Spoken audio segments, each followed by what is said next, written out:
Outra coisa que no século passado, no final do século passado, causou também muita polêmica e muita ofensa, muita crítica, muito bullying, era a antimatéria, ou seja, aquelas pessoas que evidentemente compreendem o que é a matéria e o que é a antimatéria, e que a matéria ela vem do que a gente chama de antimatéria.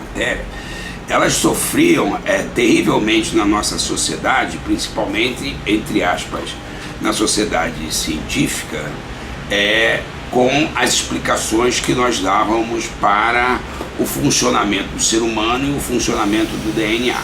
Então nós dizíamos que até o final do ano 2000, o que era a antimatéria considerada invisível, ela ia ser fotografada. Exatamente no ano de 1999, a antimatéria, ou seja, a matéria invisível, ela foi fotografada. E começaram a surgir uma mudança incrível, como por exemplo, você chega num congresso, você vai explicar física quântica, você vai falar sobre paradigmas, você vai falar sobre crenças, sobre valores, você vai falar que o DNA ele é uma molécula que ele trabalha com 10, 12 frequências diferentes, que nós chamamos de dimensões, que o DNA ele tem toda a memória de sua trajetória.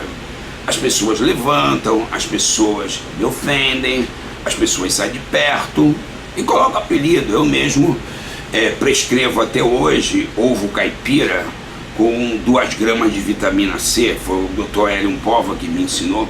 Eu já tive o apelido, que eu me orgulho muito, de Dr. Ovo. Quando eu comecei a falar o que eu estou explicando lá em 1999, que eu botei o nome até de dieta do chuveiro, vocês podem ver pela foto que a menina que eu escolhi, o nome dela é Thalita, ela já apresentava o que hoje é o básico para desinflamar na obesidade, no sobrepeso e em todas as doenças inflamatórias, que era o excesso de insulina nos tecidos. Mas isso era lá por volta de 1999, mas nós já dizíamos que cérebro, que tireoide, que fígado, que suprarrenal, que ovário, que músculo estavam sofrendo pela perda da sensibilidade à insulina, que era causada pelos fatores ambientais. Por que eu falei que o DNA ele trabalha com 10 frequências e ele pega 10 ou 12 ou quantas forem dimensões diferentes? Porque o próprio ambiente psicossocial ele modifica as nossas membranas celulares e esses fatores modificam os nossos genes. Vou repetir, os fatores psicossociais através de frequências que são captadas pelas membranas celulares, modificam os nossos genes. Vamos dar alguns exemplos do que eu falei muito tempo e agora é científico. Hoje em dia, você chega no consultório, qual é a maior queixa? As pessoas estão passando por problemas financeiros. Problemas financeiros normalmente levam a uma série de sentimentos e sensações de impotência emocional. O que é isso, impotência emocional? A sensação que você não tem controle da sua vida, a sensação que você não dá conta de resolver os seus problemas. Isso, que é uma frequência, é captada evidentemente pelo nosso DNA e é transformado em hormônio chamado cortisol.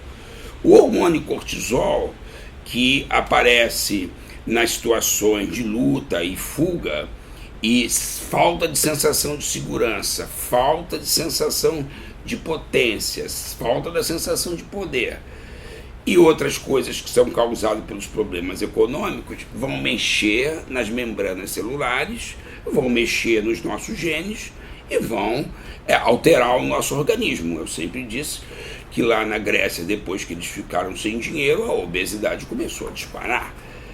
Aqui no Brasil não é diferente, mas poucas pessoas sabem que você aprender a lidar com o medo, com a ansiedade, com as dificuldades, também é importante para tratar as doenças inflamatórias.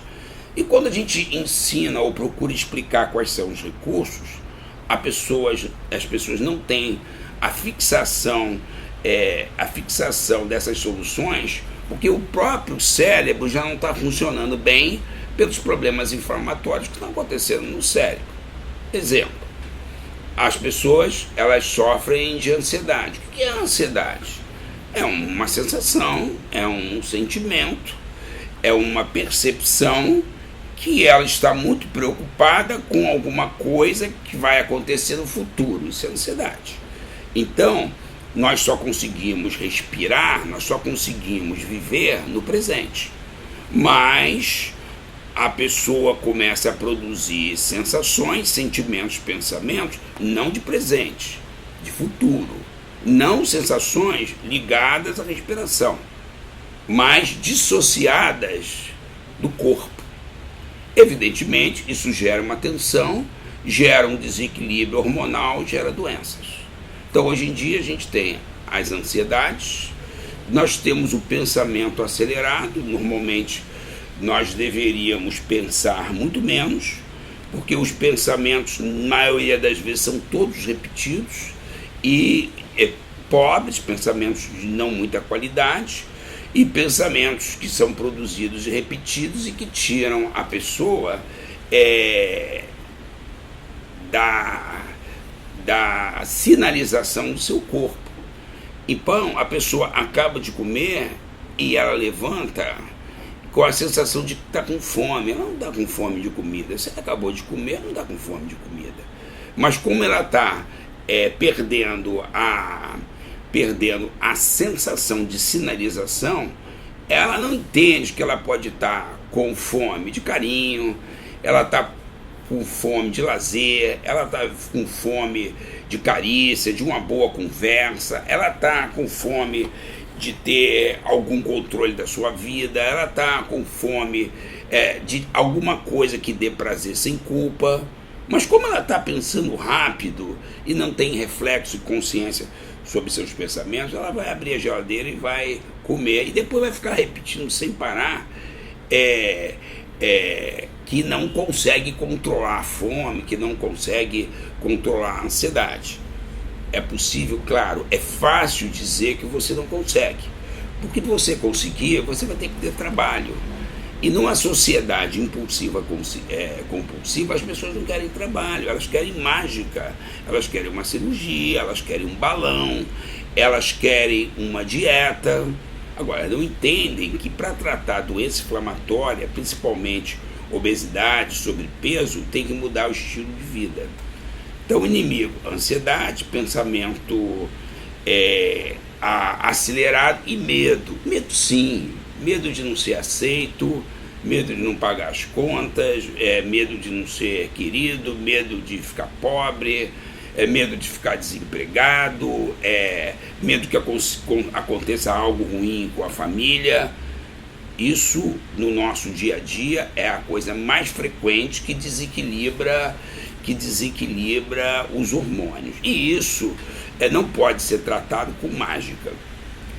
É lógico que na minha posição de médico, de endocrinologista, de médico com larga experiência em biologia molecular, eu procuro conscientizar o cliente e medicar o que for possível medicar para que ele possa ter um comportamento diferente em relação aos problemas. Por exemplo, que ele tenha menos medo, que ele tenha mais resiliência, capacidade de resistir à adversidade, que ele tenha mais motivação, que ele tenha um melhor sono, que ele possa ter uma sensação de mais confiança, de mais disciplina.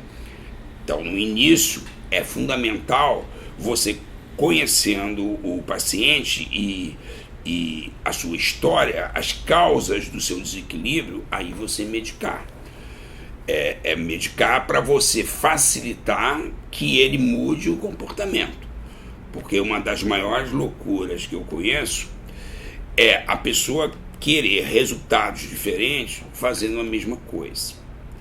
Então, sobrepeso, obesidade são causados por problemas multifatoriais, como eu expliquei.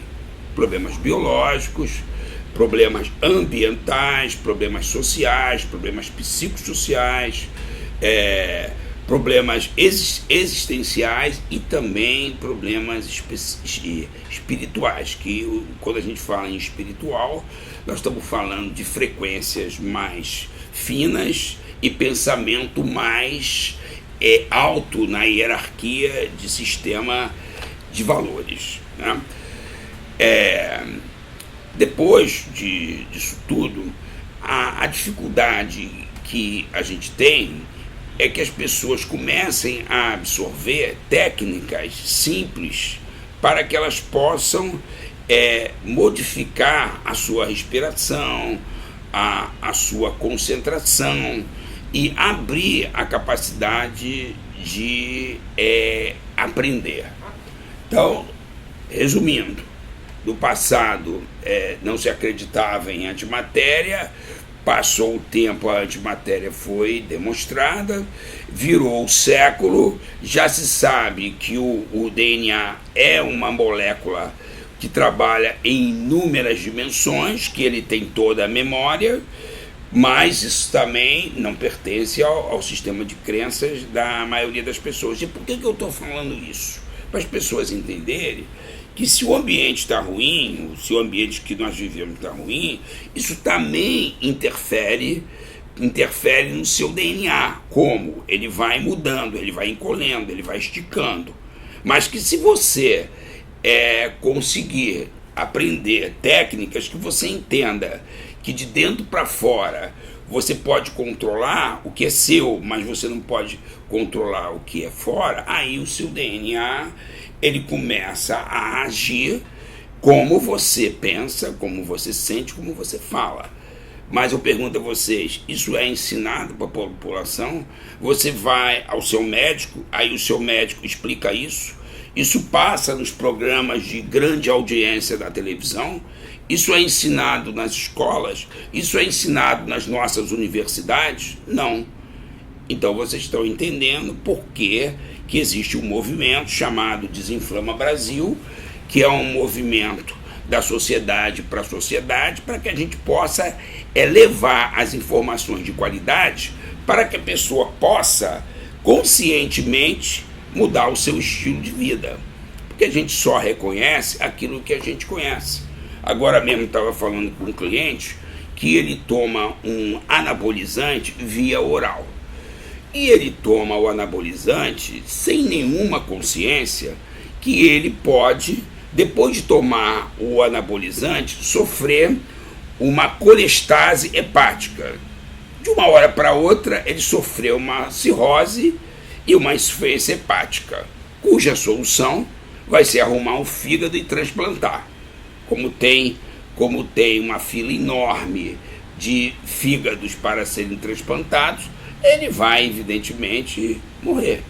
Só que ele não tem essa consciência, ele não tem essa informação.